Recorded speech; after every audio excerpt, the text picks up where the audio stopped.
Question from Justine. I was actually just looking at my phone and I think I accidentally pressed that button. But I will ask the question anyway. You talk a lot about relating to God and or seeking, I guess, guidance from God, and I sometimes don't understand that because to me, I don't believe. I feel like I believe more in the universe as opposed to one specific thing, like God. Like I don't feel like God is a person to me, and I guess I feel anxiety sometimes thinking that I have to believe in this one person named God when to me he doesn't really exist, just the universe and energy exist. If that makes sense.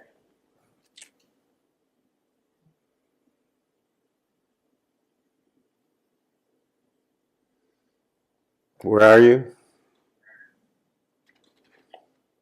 Currently? Yes.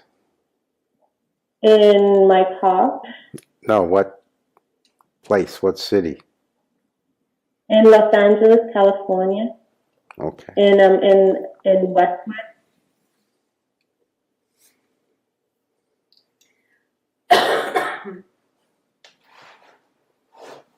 And how many times have you heard me?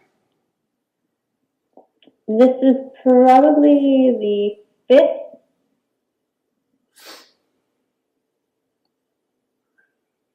And why do you keep listening? Because I'm interested and I feel that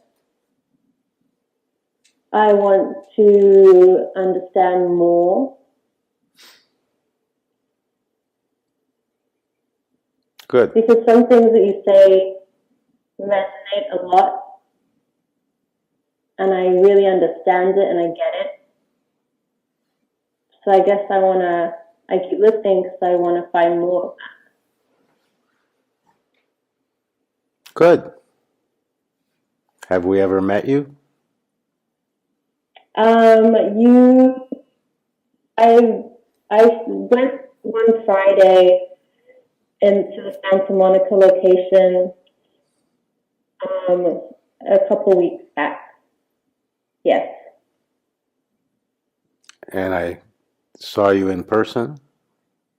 Yes. And we interacted? No. Just eye contact. Okay.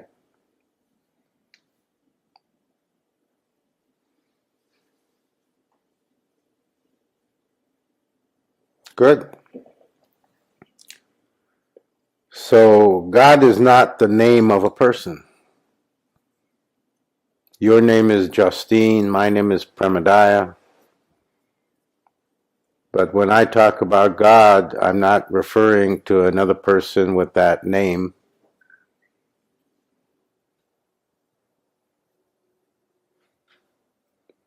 So your name for God, your word, it's a code word. You're designated by a code word Justine. I'm designated by a code word Premodaya. When you're little, your parents are designated by the code words mom and dad. Different code words are used in different ways at different times by different people for different reasons, but they're all code words. A name is just a code word. It isn't anything meaningful. It might as well be anything. If we call a stove refrigerator, instead of deciding to call a stove stove, somewhere along the line someone invented the stove and it got named stove, but if it had gotten named refrigerator, it'd still be the same stove. And language, code words have this property that goes along with them of sticking. So once you name something, it kind of obscures the reality, because the mind likes words. Every mind likes words. So words become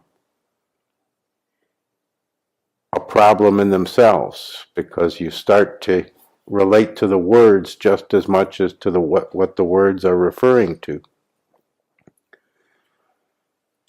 And the code word God is a big problem for that reason. Exactly, and only that reason. Because it means different things to different people. Different people have used it different ways for different reasons at different times. When you say stove to a person born in California in the late 20th, early 21st century, they think of a rectangular box that is powered by electricity or gas and that has heating power. But if you said stove to a person born in the exact same place in 1750, they had the word, but it meant what we now call a furnace. It meant a wood stove. It's not an iron, not a metal box, it's an iron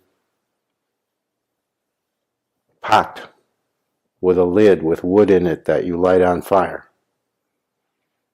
with an open flame. And if you say stove to somebody who lives in a remote part of the world, what we consider in a remote part of the world, stove may mean a campfire.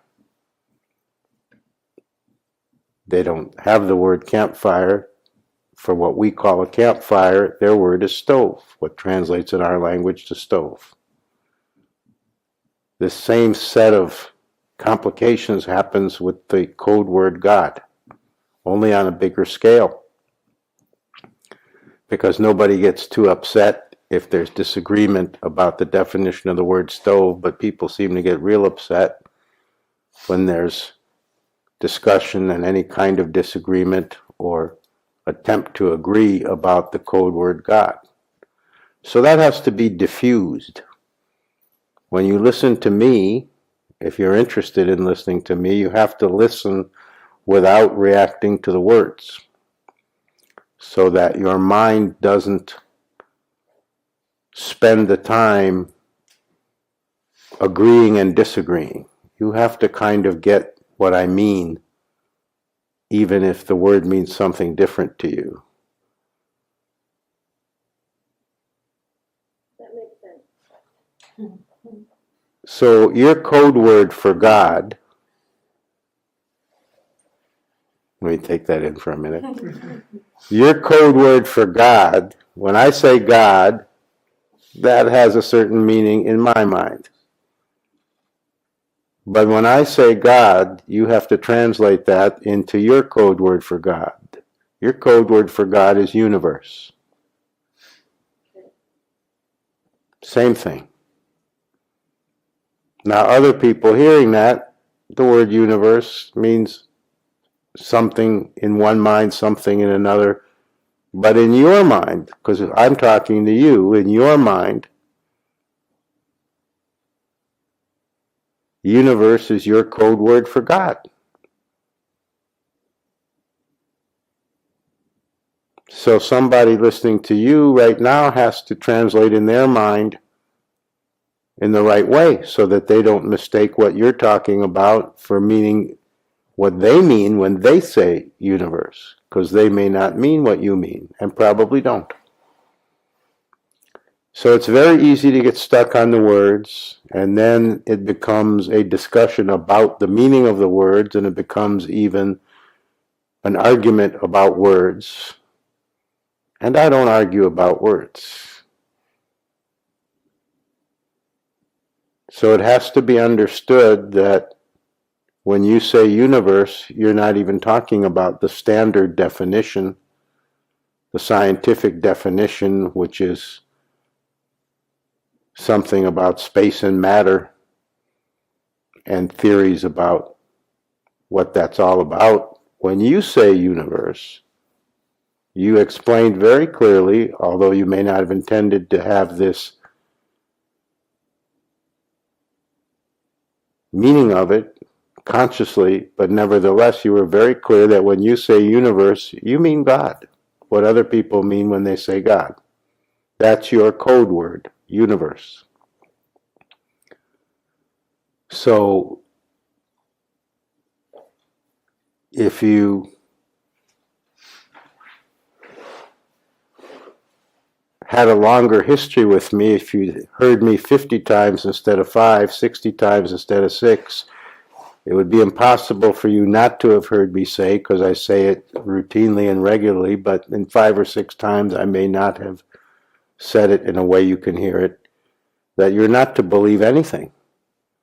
So I'm glad to hear that you don't believe in God. I don't believe in God either. Any idiot can believe in God. Most idiots do. And most smart people do too.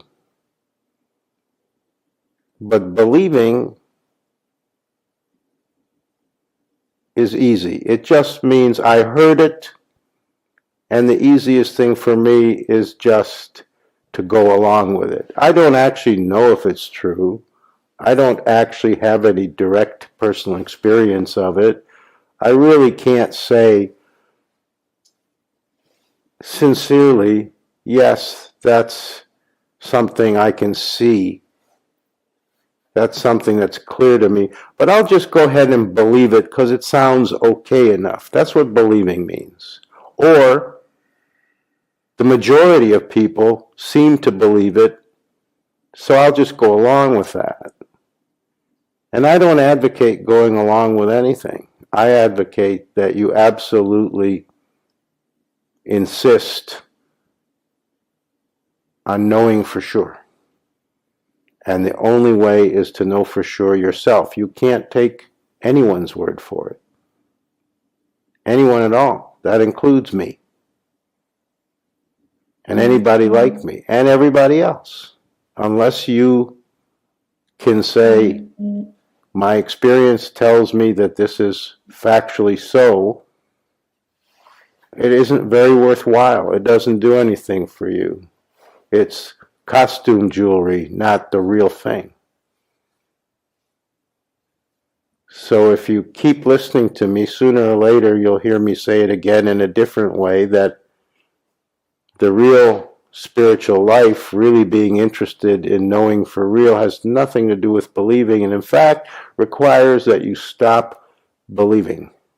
Because believing is accepting someone else's opinion. So when you say, I hear you talk about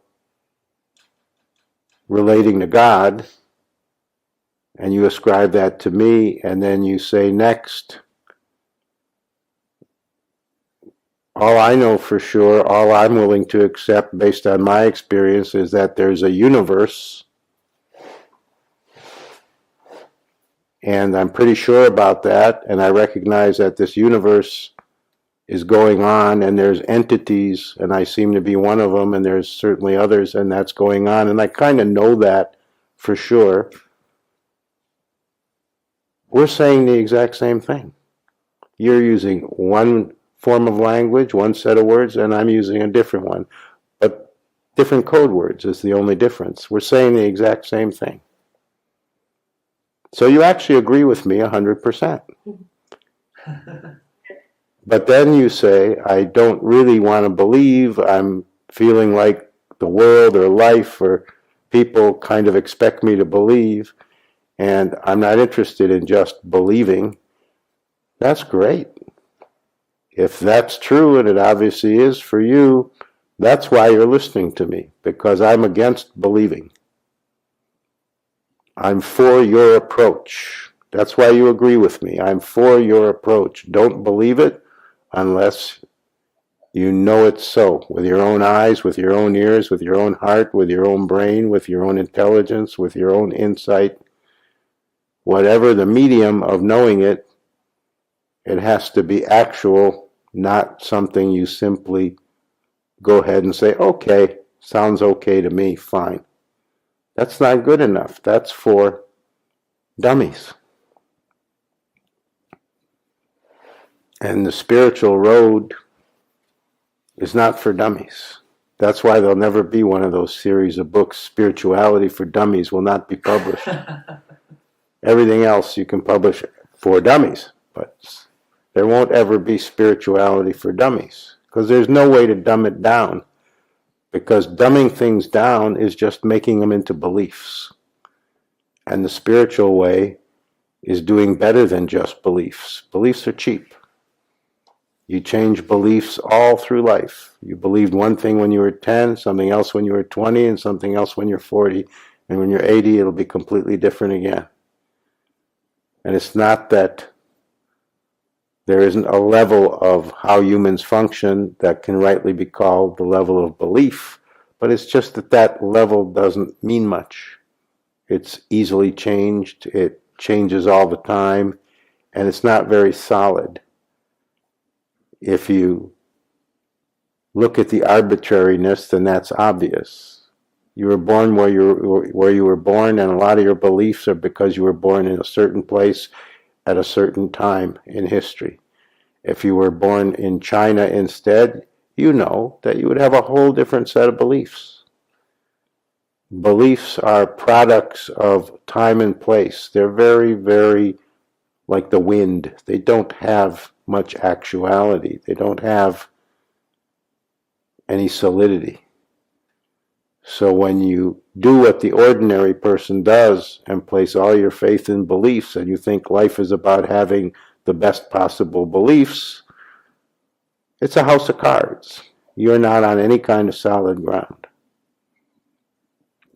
So does that make it more clear for you? It does, thank you. Yeah, it does. So do you think you'll keep listening to me?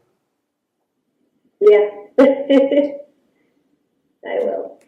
So the next time we're in the same room, just let me know who you are. Okay, I will. Are you coming to the next Bhakti Yoga Shala, which is shortly?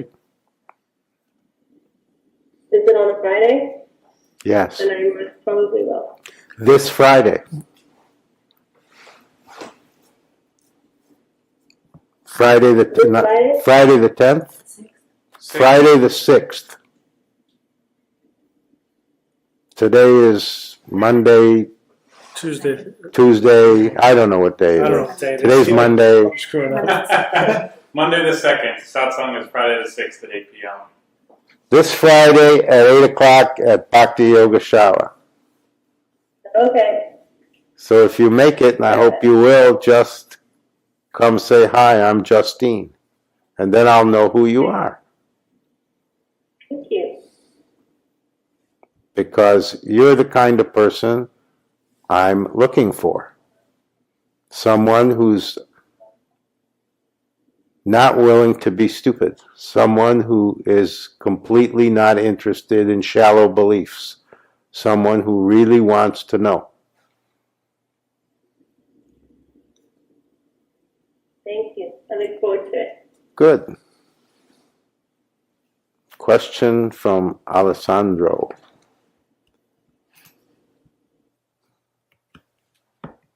I meant to ask yesterday, but I had to go for a class.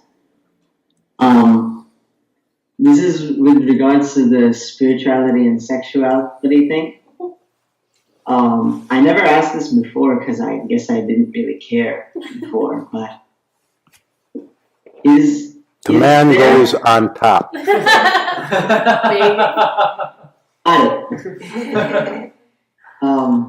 Is there any actual corrosive or destructive kind of effect or negative, quote unquote, or anything along those lines of sexually relating with someone where there's no connection whatsoever, like no intimacy, like you don't care about anything except pleasure?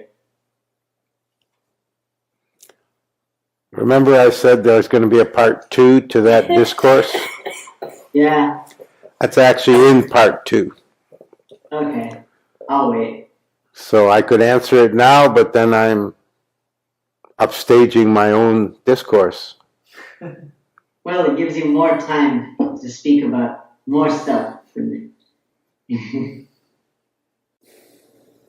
So it's definitely in part 2. Whether or not there'll have to be a part 3 remains to be seen, because if I don't get to that question in part 2, then there'll have to be a part 3, but I suspect that it'll be covered in part 2. Even though I don't know what I'm going to say, I'm pretty sure it'll be covered. Okay.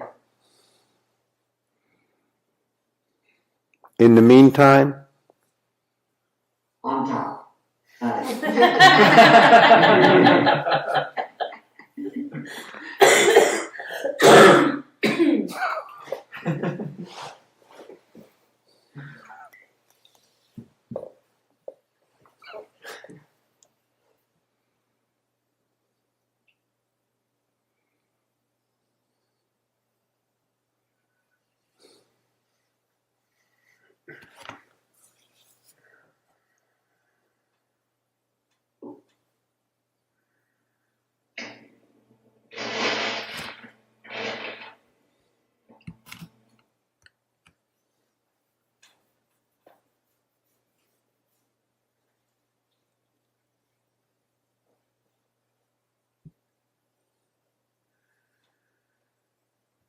who else?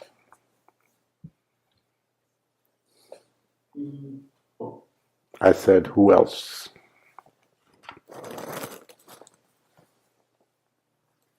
I think I have a question. But you know I have an answer. Hold on. Hey, Quinn. I'm showing multiple audio sources from you, so if you can mute yourself down to 1, then that'll reduce and get rid of an echo. Let's see what we can do. Either that or we're hearing the voices in Quinn's head, which sometimes reverberate. I'm going to skip my question for now, see if I can figure this out and come back. Okay. In the meantime, we'll talk about you.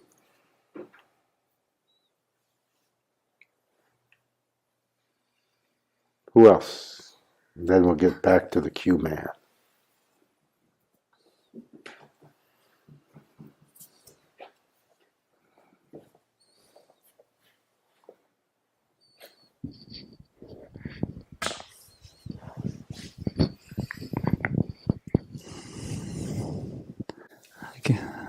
Trying to think of where to start.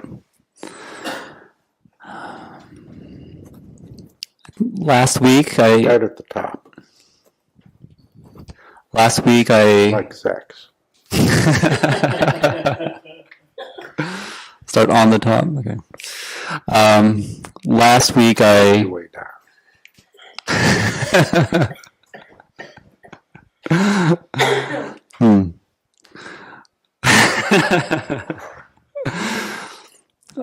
Last week I had a tremendous experience of gratitude, and it came about because I was feeling sad and lonely one day, and I realized that underneath that was this very unconscious belief that this was not the way things should be, that something had gone wrong, that God didn't love me in some way. And I wasn't even aware that I was thinking that, but when I looked at it carefully, it was there, and I started looking at the evidence, and I realized there's no evidence of that at all. So there's only evidence that God loves me because I'm here, I have this life, I've found my guru, I have beautiful family, I feel like I've been gifted so many things. And so, yeah. I think that was like the first experience of like that much gratitude. I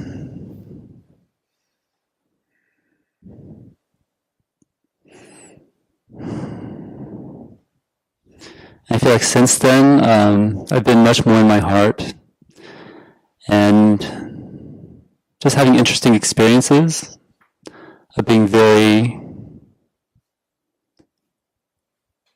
acknowledged or valued by others. I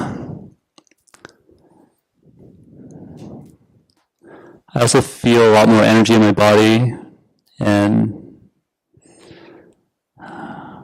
especially today, actually. Today I actually felt like something physically entered me somehow during the meditation. It actually knocked my head back a little bit. That was just me.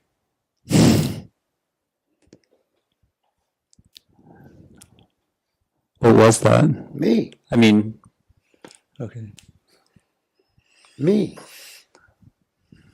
Doesn't require any explanation. Me. Okay.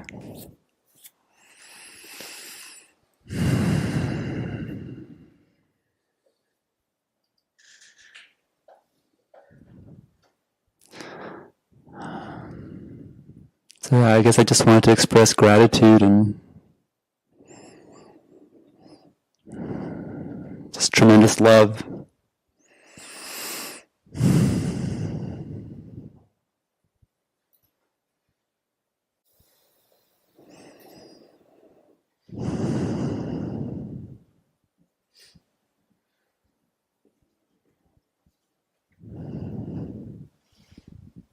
Good.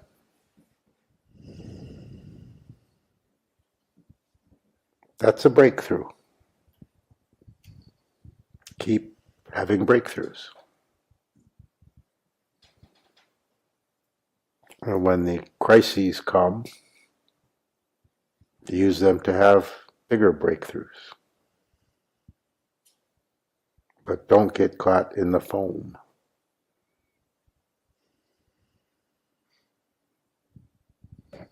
The foam is in the experience. The foam as in the dirty part on the surface that doesn't really have much to offer.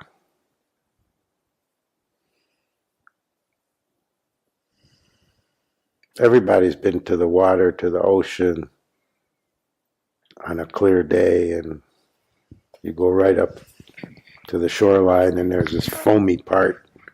It's got kind of dirt in it and debris, and it's bubbly, and it's just crap floating around.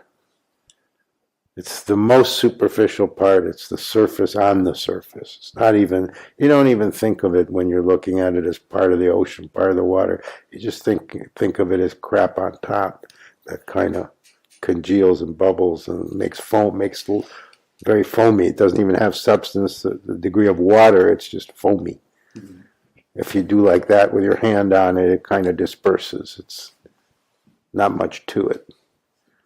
So the thought you described, I was thinking that God doesn't love me. The mind is full of mind foam. That's an example of foam. So you got to be able to distinguish the water from the foam from the ocean, and see when it's just random nonsense thoughts that the mind likes to generate that just is debris on the surface and not get caught up in it. You want to dive into the ocean, you don't hang out and play with the foam. So you have to start recognizing what's foamy thoughts and what's a real thought, and know the difference. And to get involved with foamy thoughts is just playing around in the mud.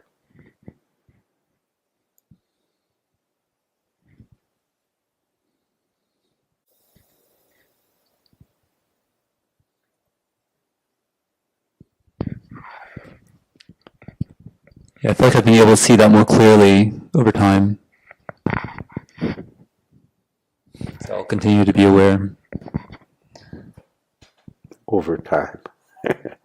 Met me 8 weeks ago. Over time.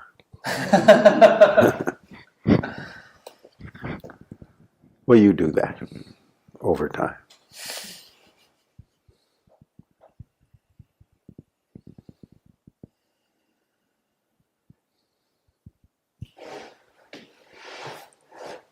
Yeah, I was feeling sad and lonely were your first words, which is also the first words to a Burt Bacharach song, so apparently you've spoken. That's mind foam. You probably weren't very sad and you probably weren't very lonely, but mind foam. But you started playing around in it. It's not so much for you, everybody does this. Everybody has to hear this, that there's mind foam that you are wasting your time with. If you want to go ocean diving, don't play with the foam, go ocean diving. You want to go whale watching, don't look at the foam. That's all stuff that can be just dismissed easily if you learn to distinguish what's foam and not get needlessly concerned with it. Now, the conventional person, the ordinary life, that's all about playing in the foam and thinking it's very meaningful. Every emotion has to be analyzed from every angle and made the most out of. Every thought is important because it's my thought.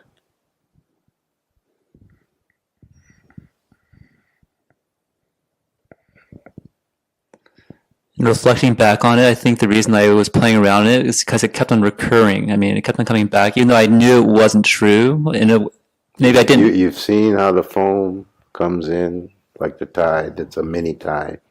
Recedes, comes back, recedes, comes back. So the fact that it comes back is just as meaningless.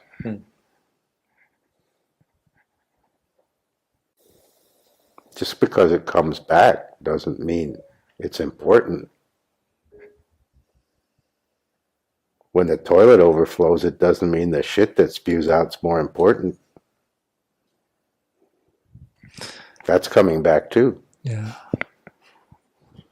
I guess once I saw the underlying thought that kept it coming back, I felt like that inquiry was useful because now it doesn't come back anymore. Once I saw the underlying thought that there's something in me that feels doesn't something come back because I'm the plumber.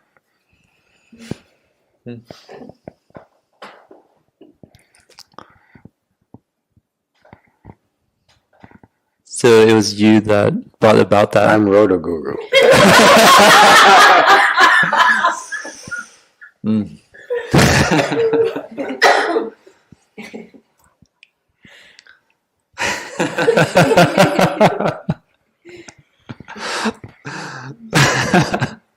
Somehow that's not a pleasant image.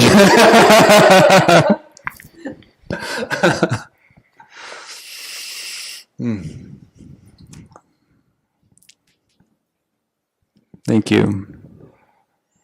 You're welcome.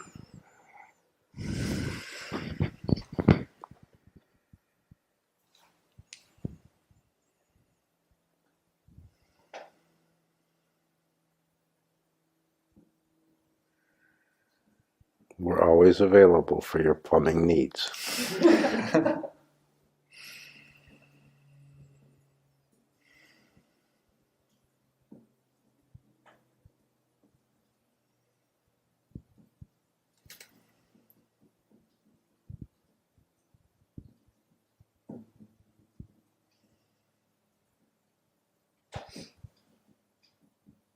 So the first experience of real gratitude is one of the biggest breakthroughs you'll ever have. So good for you.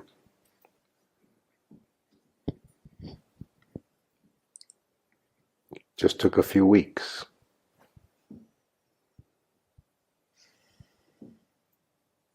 Takes decades for most people, but they don't have rotoplumber.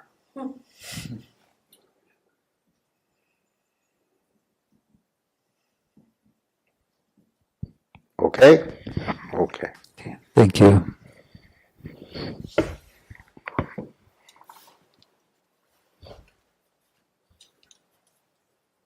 Quinn's stopped hearing voices.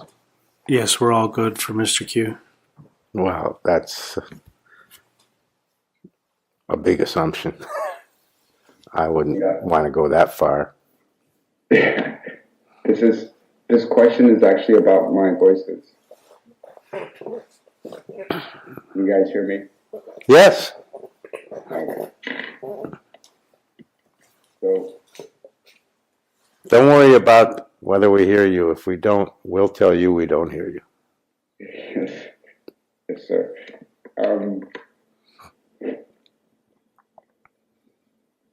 So every time I use the word I, it is fundamentally a false statement. Because the I is a series of beliefs, programs, and ideas. They deal with that in So- certain Hindu traditions by referring to themselves only in the third person. I mean, that would be way more accurate. That would actually be accurate, and using, every time you use the word I, it's just, They use the third person. Quinn is hungry. Quinn is leaving now. Quinn has to go to work. Quinn is going to take a nap. They never say I.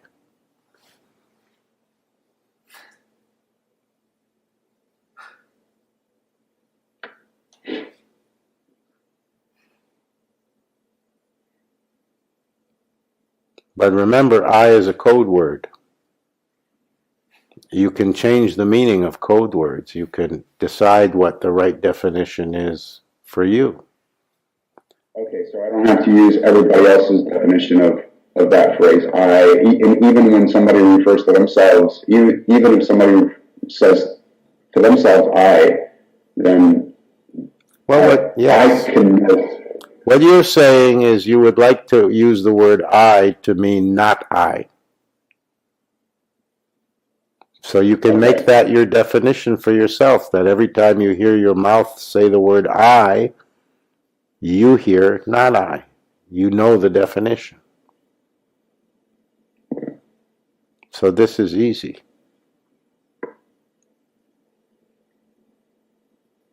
But it takes a while to get used to.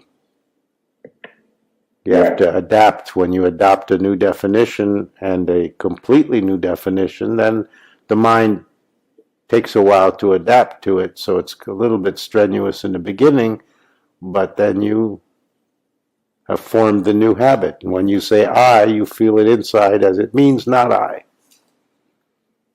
And who cares what other people think it means? They know what you mean by I, good enough. It's just a code word in society referring to designation Quinn.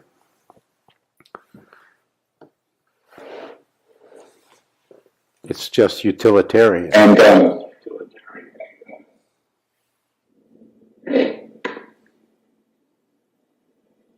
would you recommend this, Premodaya? Would you like this shifting of my like how I interpret this? I recommend you learn to pronounce your guru's name correctly. Premodaya, not Premodaya.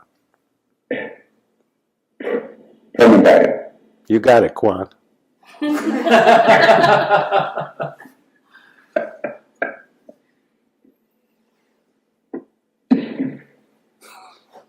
No, I don't recommend it. I am offering you possibilities if you'd like to play around with it. I recommend that you do what you feel helps you for real. And if those methods help you, what's the problem? Try them out. But the real recommendation is to not get caught up in words. Is to really, really see that words are just surface. They're very important. They are needed by human beings. But they're not the spiritual language. In the spiritual life, the language is silence. In spiritual life, the words are less useful than in everyday life, material life. In material life, there'd be a lot of trouble without words. And in understanding each other, words actually both help and prevent understanding. It's a mixed bag. But in spiritual life, words are secondary. Words are just part of the societal necessity. But in the real spiritual life, the words aren't what it's about. So that's what I recommend, is that you learn the language of silence. Is that you become aware enough and sensitive enough that the wind can teach you, that the stars can show you, that the trees can guide you, that the animals can love you. All those other entities aren't using words.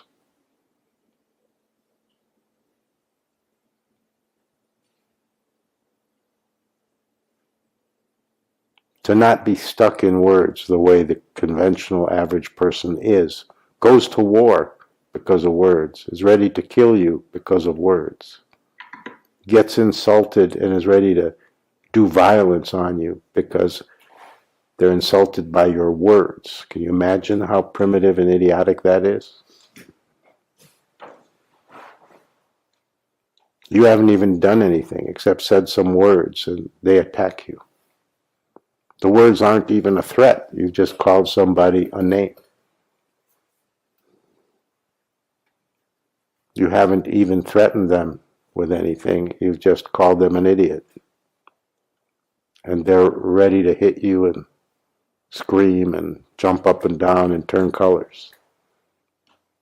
I recommend that you not be to any degree caught up in that kind of nonsense.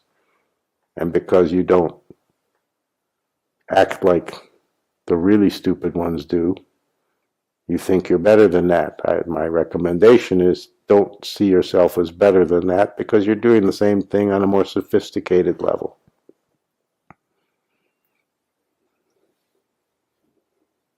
So, do I recommend those things? No, I recommend doing what you think is right. So if you think those are right, great, do them.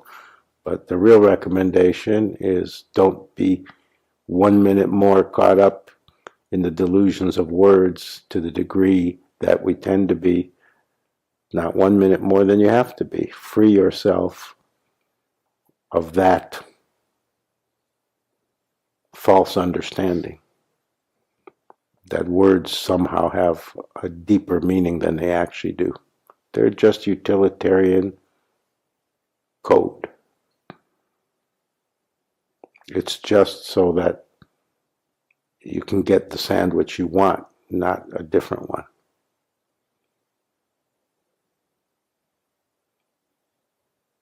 Everything meaningful that ever happens and that you ever experience is beyond the words.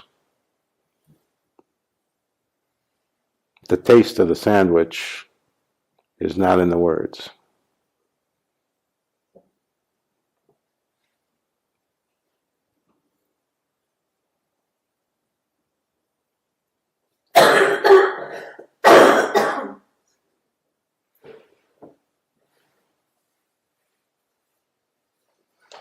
Good enough? Okay. Thank you. Arvada is next.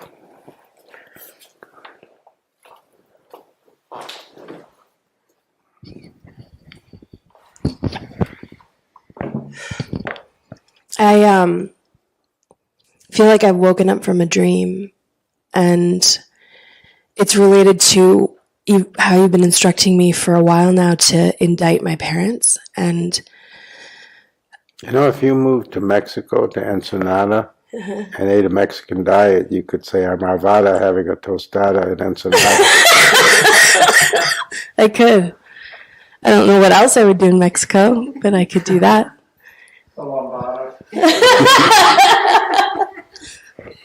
That adds some color. Which is all very, very cool for a person from Canada. True too. Anyway, I'm just having the experience of being a little disoriented, well, quite disoriented, but very grateful because based on sort of what was being said yesterday at the workshop and about how much I've been pretending to be a person that has no relationship to whoever I actually am.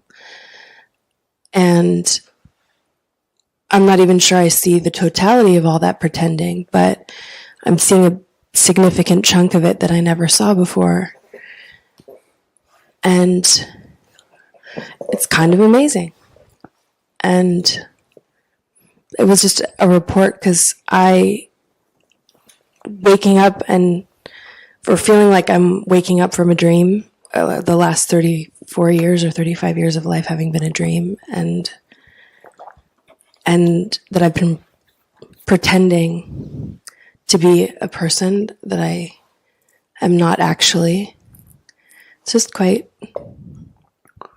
Well, that's the I Quinn is objecting to, that pretense. Mm.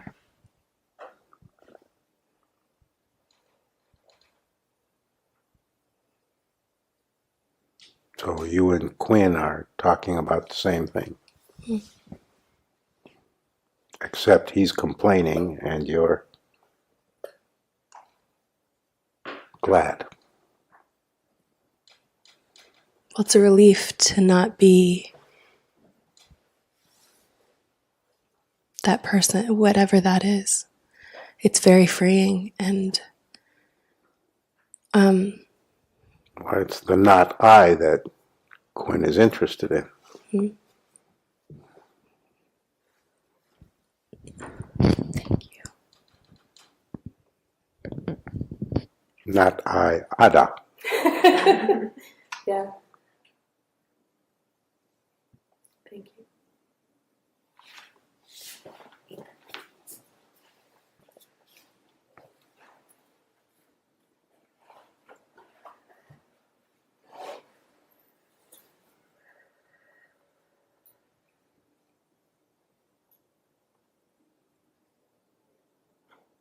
Amy has a question.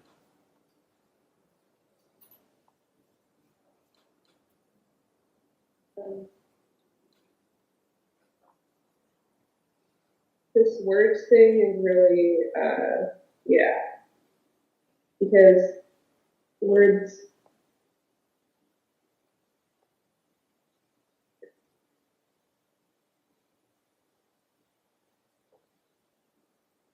this body is, I feel, really good at picking the right words. Not the right words, but just picking words in general to ascribe to sensations and feelings and things that I can offer up to others, like people that I love, and help them. It's not as important as you think. Pardon? It's not as important as you think. Yeah, that's true. But it's my chosen sort of career and life path, and I don't know if I can sincerely be a spiritual person and still live and support myself in that way.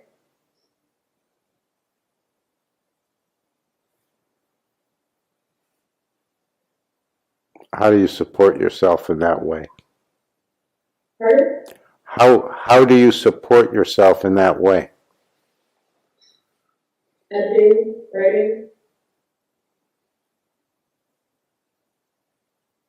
You get paid for writing? I'm working on it. I got paid for writing and editing at the magazine this summer. The more I get involved, the more I love it, and I just love the craft of choosing and thinking and sorting and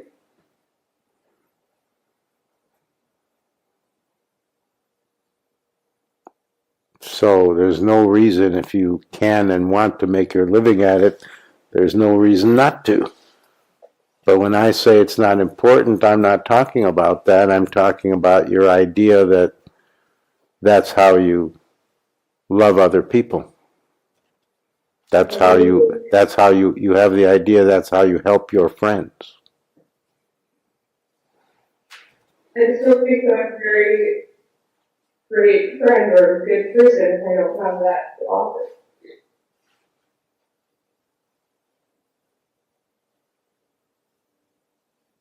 Right, that's an idea.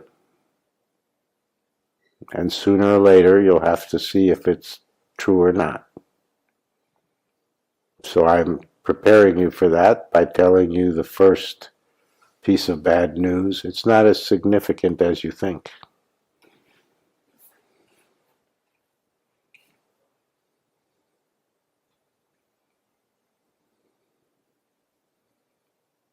And that's all I'm going to say, because that's really bad news for you. And I don't want to make a difficulty. I just want to start the process of you seeing yourself more accurately.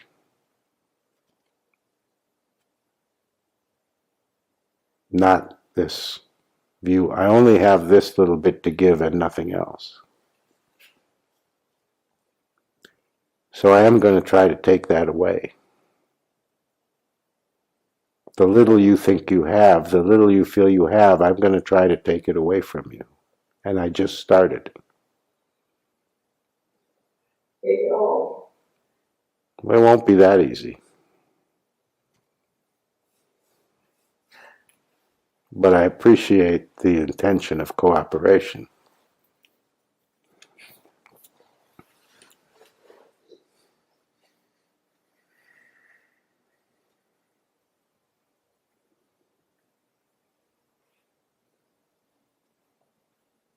None of it's bad, but it'll feel bad.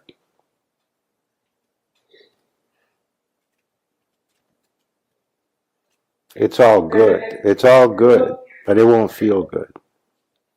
It's okay. Good. Feeling bad will kill me. Feeling bad what? Feeling bad will. Won't kill you. That's right.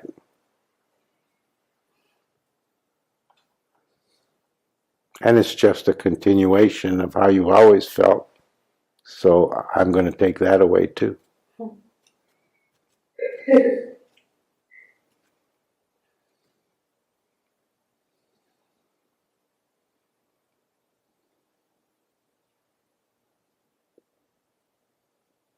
Roto Guru, flush everything away.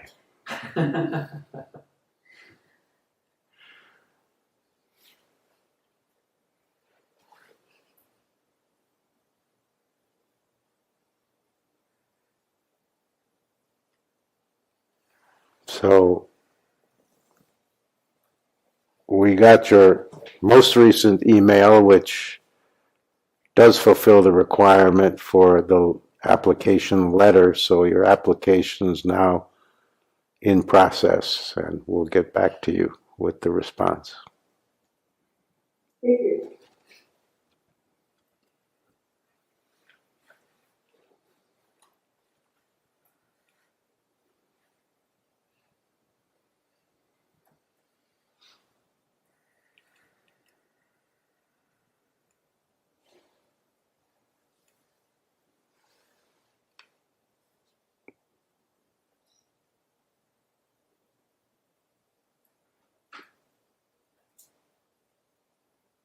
But I never try to take away how someone makes their living. I just take away what is not good for you.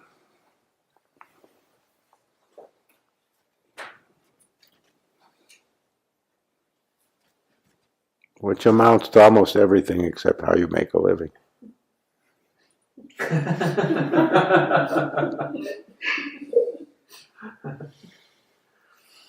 No, get it. That's okay. I don't screw around with how you make a living, because sometimes you pay me. And I need to make a living. It's rather sincere.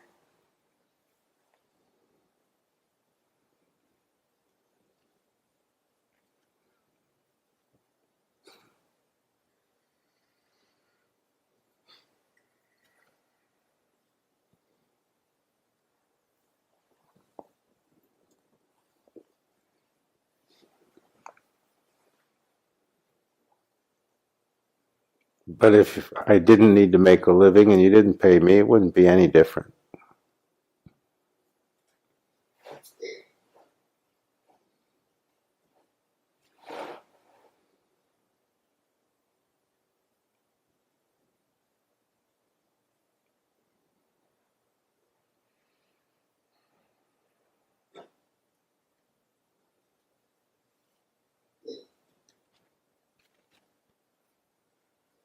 Okay?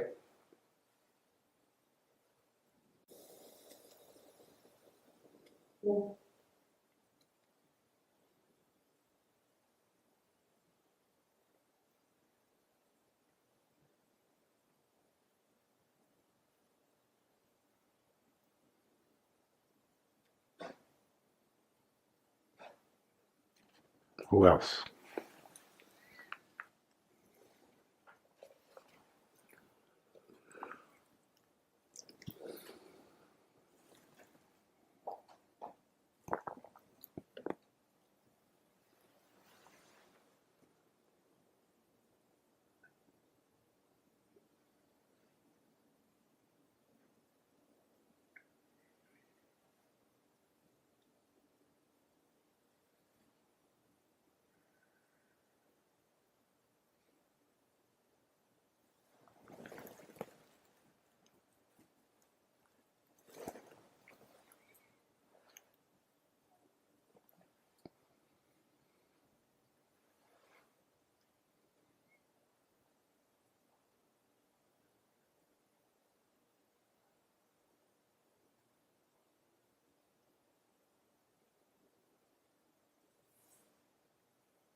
Hollywood Squares.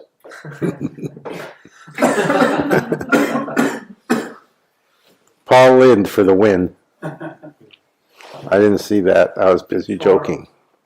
Tor.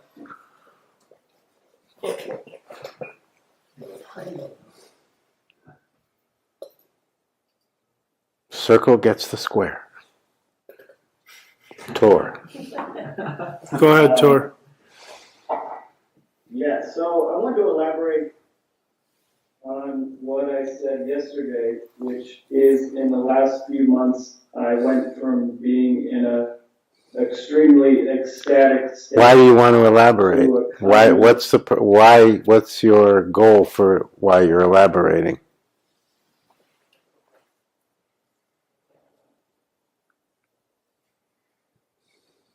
Maybe to get an answer.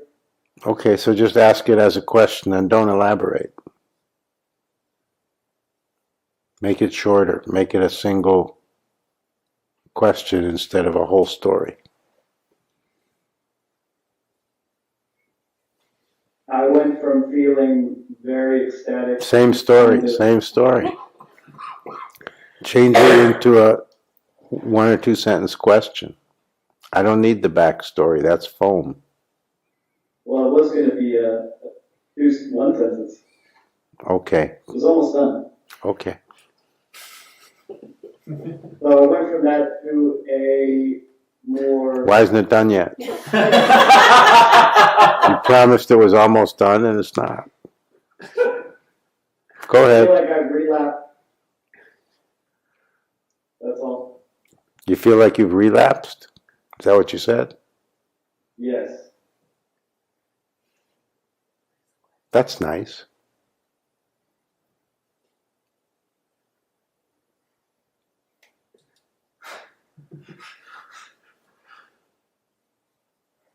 I thought you were going to ask a question. Why is that, do you think?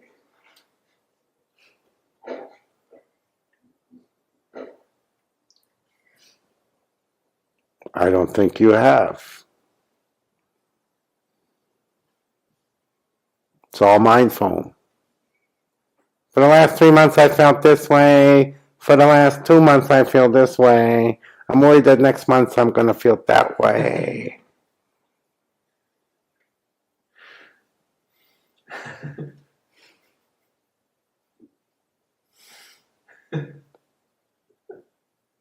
My suggestion is the following. Get a job. Any job. Right away. So that you're not spending every day playing in the phone. You're wasting your time. Get a job.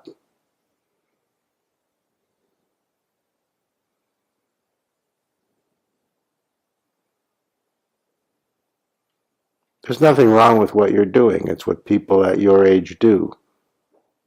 But you belong to me, so I want you to do better. Get a job.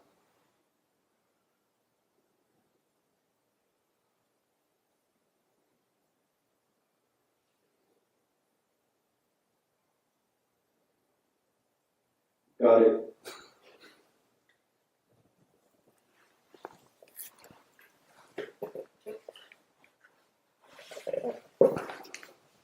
Then you won't have time to be deciding that you've relapsed. To relapse, you got to lapse first. Nothing's going on, nothing's going wrong. When you don't have a job, you're all over the map. That's what's going on. You're all over the map. That's not a relapse, that's a map apse. So don't be half-apsed. Get a job.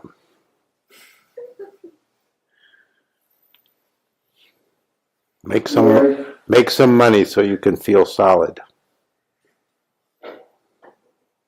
Yeah, that's what it is. Word up. I just hate the application process. I hate having to get up in the morning.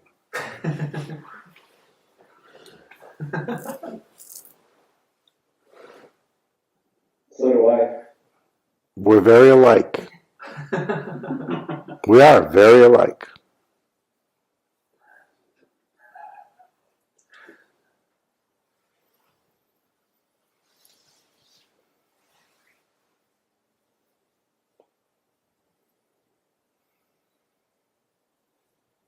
That's all. Thank you.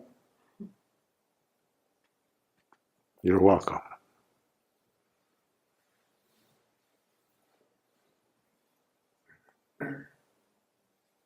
And if you don't get a job, then your tour spelled backwards. Wait for it. That's right.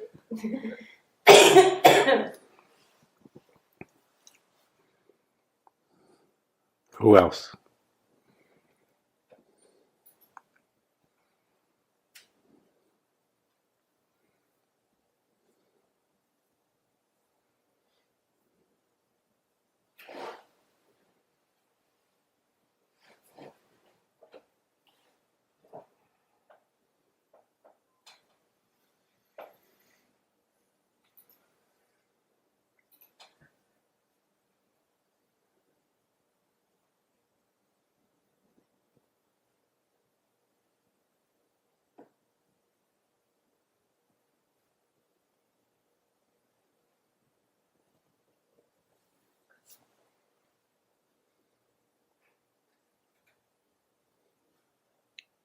Don't whisper. If no one else is going to ask. No, not you. I was talking to the technicians. Technicians weren't whispering, it was from in the room. Yeah, don't whisper. Everybody don't whisper. I was just saying go up. Oh, you're talking to him? Yeah. Oh, I thought you were talking to them. Okay. Well, let's give a chance. Let's see if anybody else has anything to ask or report or express. Sometimes people need a little time for it to get expressible.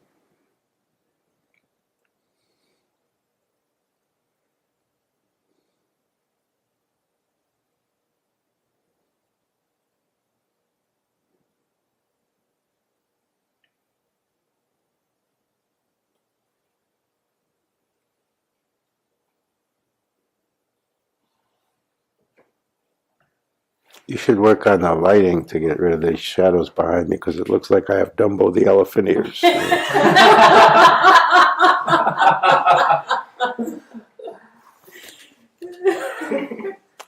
You need to hold up the sign longer than that when I'm being silly. Alana. Because I can't read and be silly at the same time. Which is why I can't read most of the time.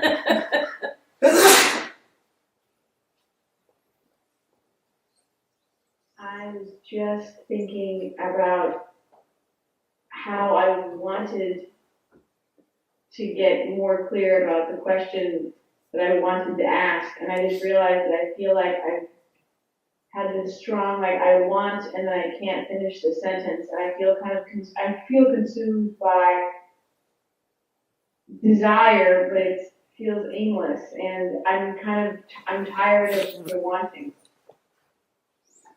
But at the same time, when I'm feeling wanting the Guru and wanting to be more present and closer to you, I feel like the constructive desire, but it just feels like there's just a lot of desires going on. So don't make it a problem.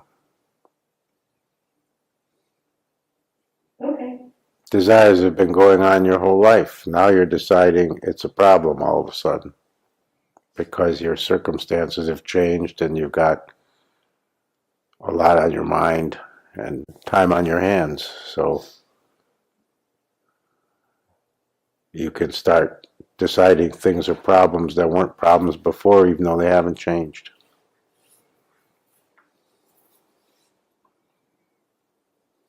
Okay. That's creating foam where there isn't any. Splash, splash. So you could splash a little bit, but don't turn it into a real foam bath. Okay.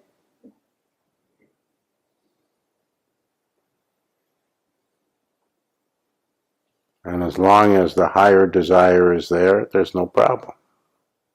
Then the more insignificant desires, even if they're strong, can be allowed and don't have to rule your life.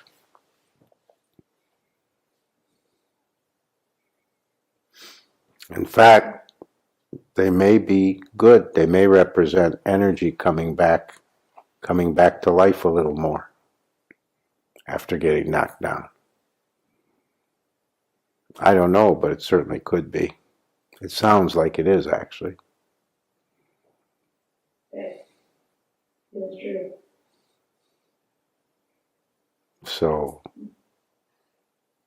don't indulge the tendency to worry about anything that's noticed. Just keep noticing, and then you'll see what it's about.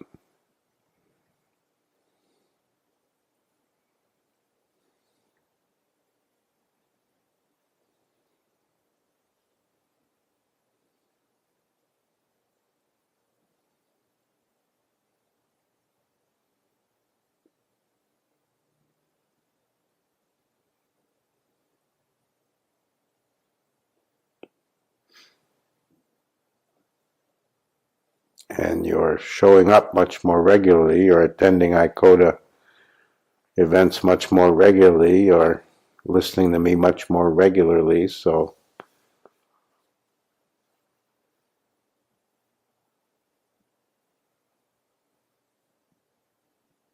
don't let your mind make problems out of non-problems. If you are more with me in any way, then your mind reacts to that, wants to sabotage that when it notices that's happening, that it isn't just for a week or two. Your mind wants to sabotage that and create all kinds of new problems for you to be distracted by. So you'll go back to being an infrequent flyer.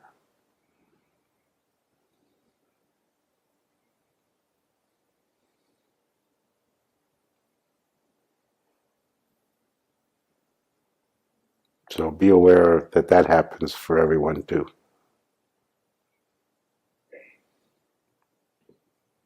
But it's also your personal life habit to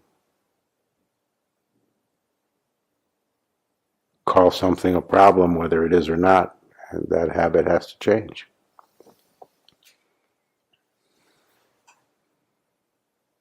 To worry, to get worried about something and analyze it for about a month or two, and then get distracted by something else and you forgot all about it and it never got resolved because it was never a problem in the first place. You just moved on to the next fake problem. Life has enough real problems. Stop getting concerned with fake ones.